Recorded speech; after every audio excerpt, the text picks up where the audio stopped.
ضیاء الحق کو مردود کہتے ہیں، اور سب سے زیادہ یعنی اس ملک میں جو انتشار، فکری انتشار، جتنی فسادات کی جڑ ہم ضیاء الحق کو کہتے ہیں، آج کی جمہوری حکومت نے اس کے ریکارڈ بھی توڑ دیے ہیں۔ لاہور ہائی کورٹ بار ایسوسی ایشن، جناب حامد خان صاحب اور دیگر اکابرین اور میرے بار کے ممبران، لیڈیز اینڈ جینٹلمن، آج مجھے یہاں کھڑے ہو کر یہ محسوس ہو رہا ہے کہ ہم ایک سرزمین بے آئین میں سانس لے رہے ہیں۔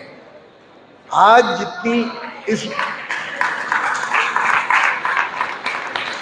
جتنی گھٹن میں محسوس کر رہا ہوں، میں نے اپنی ساری زندگی میں ایسی گھٹن محسوس نہیں کی ہے۔ آج جو ظلم اور بربریت کی داستانیں رقم کی جا رہی ہیں، ہم ضیاء الحق کو مردود کہتے ہیں، اور سب سے زیادہ یعنی اس ملک میں جو انتشار، فکری انتشار، جتنی فسادات کی جڑ ہم ضیاء الحق کو کہتے ہیں، آج کی جمہوری حکومت نے اس کے ریکارڈ بھی توڑ دیے ہیں۔ آج اس سے زیادہ بربریت اور جو ایک وحشت پھیلا دی گئی ہے۔ ضیاء الحق نے مردوں کو کوڑے مارے تھے، ضیاء الحق نے بھٹو کو پھانسی دے دی تھی، مردوں کو کوڑے مارے تھے، حقیقت کیا تھا، نعرے سنتا تھا، لیکن عورتوں پر ہاتھ نہیں ڈالا تھا۔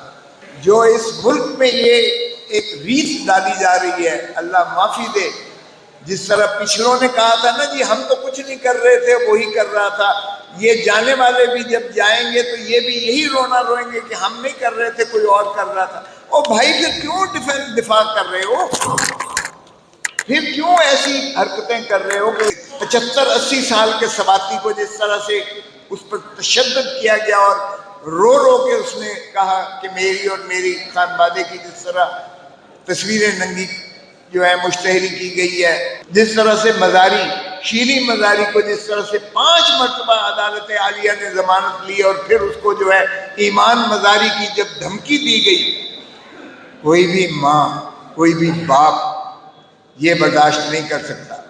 جس طرح سے ان کو کہا جاتا ہے کہ تم اگر یہ بیان نہیں دو گے اور اس طرح سے نہیں کرو گے تو تمہاری عورتوں کی، بیٹیوں کی، ماؤں کی، بہنوں کی ہم تصاویر جو ہیں وہ سوشل میڈیا پر رائج کریں گے۔ اللہ نہ کرے ہم میں سے کسی کو بھی اگر ایسی نوبت آئے تو میں کہوں گا میرے ماں باپ، دادا پردادا کی توبہ، میں سیاست سے باز آیا۔ کیا نہیں چلے گی۔ تو اس طرح سے اگر کیا سمجھتے ہیں کہ یہ ملک کو چلا لیں گے؟ آج جو معیشت کی بدحالی ہے ایسی تو کبھی نہ تھی۔ آج لوگ خودکشیاں کرنے پر مجبور ہو گئے ہیں۔ ہم آئی ایم ایف کے آگے بھیک مانگ کے، بھکاری بن کے بھی ہمیں جو ہے خیرات نہیں مل رہی ہے۔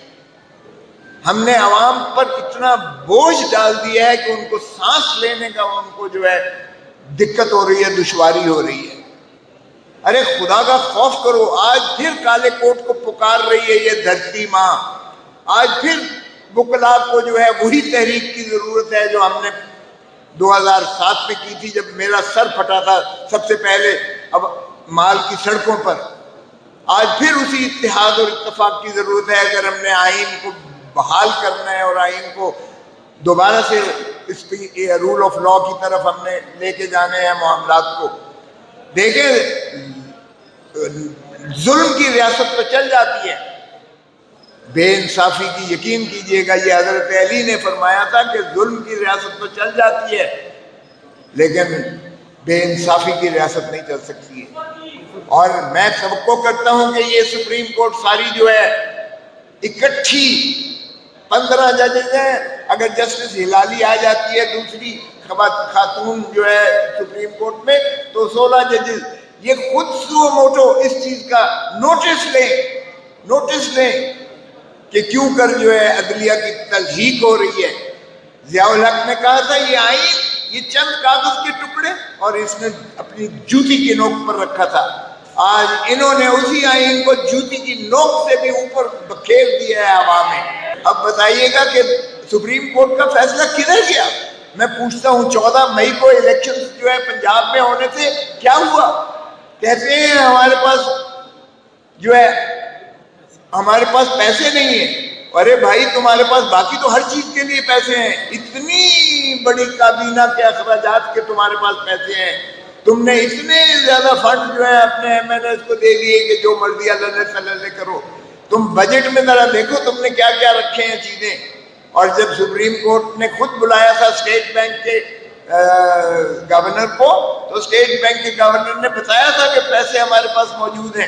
پھر کہا گیا کہ ہمارے پاس جو ہے رینجرز دینے کے لیے نہیں ہے. ڈیفنس منسٹری نے کہا او بھائی پاکستان پر قبضہ کرنے کے لیے 245 آرٹیکل لگا کے آپ نے سارے پاکستان میں فوج بھیج دی. وہاں تو آپ کو کوئی کمی نظر نہیں آئی. وہاں تو آپ کو کوئی کمی نظر نہیں آئی کہ جی ہم باگزار نہیں کر سکتے. تو بھائی عوام پر ڈنڈے برسانے کے لیے, ان پہ گھروں میں گھس جانے کے لیے, ان کے جو ہے دیواریں توڑنے کے لیے, ان کے دروازے توڑنے کے لیے, ان کی مستورات کو پکڑ کر ان کو جو ہے جیلوں میں ٹھونسنے کے لیے, وہ آپ کو سب کچھ مل جاتا ہے. یہ پاکستان کو قید خانہ بنا دیا گیا ہے. یہ کلاسیفائڈ جیل ہے. اس وقت ہر کوئی سفوکیشن فیل کر رہا ہے. ایسے میں دھرتی ماں آپ ہی کو پکارے گی اور آپ ہی کو پکار رہی ہے. میں جو بھی وکلا ہیں پاکستان میں ان سے اپیل کرتا ہوں خدا را آئین کے لیے کھڑے ہو جاؤ, رول آف لا کے لیے کھڑے ہو جاؤ. کیونکہ آئین کے بنا, رول آف لا کے بنا اس کالے کوٹ کے وجود کا کوئی فائدہ نہیں ہے. اتار دو کالے کوٹ کو, پھینک دو, اس کو پھاڑ دو. نہ عدالت کی کوئی عزت ہے, تکریم ہے, اور نہ وکیل کی کوئی تعظیم اور تکریم ہے. کیا یہی پاکستان تھا جو علامہ اقبال کا تخیل تھا اور جس کو قائد اعظم محمد علی جناح نے ایک بیرسٹر نے تکمیل پذیر کیا تھا؟ کیا یہی خوشحالی پاکستان کی, یہی آزادی ہمیں میسر آئی تھی, یا ہم نے تخیل کیا تھا, یا ہم نے سوچا تھا, یا خواب دیکھا تھا؟ کیا ہم بچوں کے لیے, اپنے فیوچر کے لیے, اپنے مستقبل کے لیے یہی روایات چھوڑ کے جائیں گے کہ ہر 5ویں 10ویں سال کے بعد ایک کسی ملک کو فتح کر لے گی ایک جو ہے ماشاءاللہ ہمارے طالع علماء آئیں گے اور اسی ملک کو فتح کر لیں گے؟ یہ کب تک ریت چلتی رہے گی؟ جیلیں بھری پڑی ہیں آج بھی. ملٹری کورٹس کی بات کرتے ہیں. ملٹری کورٹس یہ ایک پیرلل جوڈیشل سسٹم ہے. اور کہاں گئی یہ؟ تو دیکھیں فوج جو ہے ایک ایگزیکٹو کا حصہ ہے, تو اس کا مطلب ہے ایگزیکٹو جو ہے وہ جوڈیشری پر رول کرے گی. یہ فارمیشن کمیٹی, فارمیشن جو ہے ایک پہلی دفعہ ہوا ہے پاکستان کی کہ پوری عسکری قیادت بیٹھ کر فارمیشن کمانڈرز کمیٹی ایک فیصلہ کرتی ہے. اور فیصلہ کیا کرتی ہے کہ ہمارے پاس ناقابل تردید شواہد موجود ہیں. تو جب تم نے کہہ دیا ناقابل تردید شواہد تمہارے پاس موجود ہیں, تو تمہارا جو ہے ایک بریگیڈیئر یا جنرل وہ کیا فیصلہ کرے گا؟ وہ انصاف دے سکتا ہے؟ او بھائی تم نے تو فیصلہ سنا دیا اور پھر تم نے ایگزیکیوشن بھی کر دی, ان کو اندر بھی کر دیا. تو پھر ملٹری کورٹس مذاق نہیں ہے. اور پھر ملٹری کورٹس جو ہے وہ پیرلل کورٹس, کیا وہ عدالت عالیہ اور عدالت عظمیٰ سے اوپر بیٹھے گی؟ تو وہ آرٹیکل 175 کی تعریف میں تو وہ آتی نہیں ہے. آپ لیاقت حسین کا کیس دیکھیں, یہاں درویش آرمی کا کیس ہوا تھا, وہ دیکھیں, آپ تمام فیصلہ جات دیکھیے. ان میں جو ہے ملٹری کورٹس کو اگر بنانا تھا تو اے پی ایس میں 21ویں ترمیم کی گئی تھی آئین میں. سنسیٹ کلاز ہے, جب وہ ٹائم ختم ہوا تو 23ویں ترمیم کرنا پڑی تھی. آپ آرمی ایکٹ کے تحت کسی سویلین کو آپ جو ہے ٹرائی نہیں کر سکتے. یہ ان کے بنیادی حقوق کے متصادم ہے. اور اگر آپ نے آئین کو اسی طرح روندنا ہے, پامال کرنا ہے, تو میں نہیں مانتا, یہ کالا کوٹ نہیں مانتا, ایسی عدالت کو, ایسے نظام پر نہیں مانتا. ہم اس بے آئین حکومت کو نہیں مانتے. جو آئین کو نہیں مانتی ہم انہیں نہیں مانتے اور نہیں مانیں گے. زندہ ہے, زندہ ہے, زندہ ہے, زندہ ہے. اور ہم جا رہے ہیں سپریم کورٹ کے پاس, ہم لے کے نالش جا رہے ہیں, اور انشاءاللہ آپ دیکھیں گے کہ ہم فل کورٹ کا ڈیمانڈ کریں گے. 15 کے 15 ججز بیٹھ کر اس کا فیصلہ کریں. ہم دیکھتے ہیں کون سا جج کہتا ہے کہ بنیادی حقوق کے متصادم نہیں ہے ملٹری کوڈ. ہم دیکھتے ہیں کون سا جج کہتا ہے کہ یہ جو ہے آئین کی تضحیق نہیں ہے اور آئین کی تشریح جو ہے غلط کی جا رہی ہے کہ ملٹری کوڈز بنا دیں سویلینز کے لیے. ارے بھائی پہلے تو یہ بتاؤ کہ ٹیپنگ کون کرتا ہے؟ فون ٹیپ کی آپ کو کس قانون نے اجازت دی ہے؟ ویڈیو ٹیپنگ آپ کس لا کے تحت کرتے ہو؟ کون کرتا ہے؟ سامنے تو آئے. ارے چھپتے بھی ہو اور سامنے بھی نہیں آتے ہو, آؤ تو صحیح سامنے, بتاؤ کہ میں نے ٹیپنگ کی. اب تو آپ کی پرائیویسی ختم ہو کے رہ گئی ہے پاکستان میں. مجھے کہا گیا کہ جی تمہارا فون ٹیپ ہو رہا ہے. او بھائی ٹیپ ہو رہا ہے, میں نے کہا کرو ٹیپ کرتے ہو. ہر ایک کا ٹیپ ہو رہا ہے تقریباً, جو بھی ذرا میرے طرح مشکوک بندہ ہے سبھی کی ٹیپ ہو رہی ہے یہ. اب ہم اپنے ہی دیش میں ہم مشکوک ہو گئے ہیں.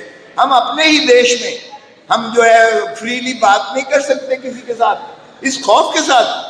تو بھائی ٹیپ کرنی ہے تو پھر قانون بناؤ. آپ باتیں کرتے ہو یورپ کی, باتیں کرتے ہو امریکہ کی. سب سے بڑا جرم ہے یہ ای ڈراپنگ اور فون ٹیپنگ اور ویڈیو ٹیپنگ جرم ہے. آپ جرم بھی کرتے ہو اور پھر بانگ دھول کہتے ہو کہ یہ ہم غدار ہیں. ارے بھائی چلیں, آپ کہتے ہیں اے پی ایس پر جس نے آرمی انسٹالیشن پر جس نے جنا ہاؤس تو ہمیں کبھی سنا بھی نہیں تھا. چلیں کور کمانڈر ہاؤس پر آپ کہتے ہیں کہ حملہ کیا وہ غدار ہے. اور بھائی جس نے پاکستان کو برباد کر دیا وہ کون ہے؟ یہ بھی تو بتا دو. جس نے آئین کو روند کے رکھ دیا ہے وہ کون ہے؟ یہ بھی تو بتا دو. وہ بھائی ان کا ٹرائل کرتے ہو ملٹری کورٹ میں, پھر ان کا بھی ٹرائل کرو جنہوں نے جو ہے پاکستان کو برباد کر کے رکھ دیا ہے, جنہوں نے آئین کو اپنے قدموں تلے روند کے رکھ دیا ہے. ان کا بھی تو کرو. جنہوں نے 90 دن کے اندر آئین کہتا ہے, تقاضا کرتا ہے, سپریم کورٹ کا حکم ہے 90 دن کے اندر الیکشنز نہیں کروائے, تو ان کو بھی تو پکڑو. یہ کیا مذاق ہے؟ ایک شخص پہ تو آپ کہتے ہو کہ اس کا نام بھی نہ لیا جائے اور اس کا نہ وہ ٹی وی پر آئے اور نہ اخبار کے کسی نہ نام آئے نہ تصویر آئے, اور دوسرا شخص جو مفرور ہے, جو عدالتی سزا یافتہ ہے, اس کے تو آپ چینل سارے روک کے جو ہے پوری جو ہے پریس کانفرنسز دکھاتے ہو, اور ٹیلی ویژن پر اور سارے پارلیمنٹ میں بیٹھ کر اس کے جو ہے آپ ثناخوانی کرتے ہو. جبکہ قانون کہتا ہے کہ fugitive from law and justice loses his normal rights under the law. دنیا کا یہی اصول ہے, قانون ہے. وہاں تو حکومت جو ہے وہ لندن سے بیٹھ کے چلا رہا ہے ایک مفرور شخص جو ہے پاکستان کے لیے. تو یہ دوہرا معیار کب تک چلے گا اس ملک میں؟ کب تک ہپوکریسی ہوگی؟ یہ اشرافیہ کا پاکستان بن گیا ہے. اشرافیہ کا پاکستان نہیں بننے دیں گے ہم. یہ پاکستان عوام کا پاکستان ہے, 25 کروڑ غربا کا پاکستان ہے, 25 کروڑ محنت کش کا پاکستان ہے. پاکستان جو ہے چلے گا.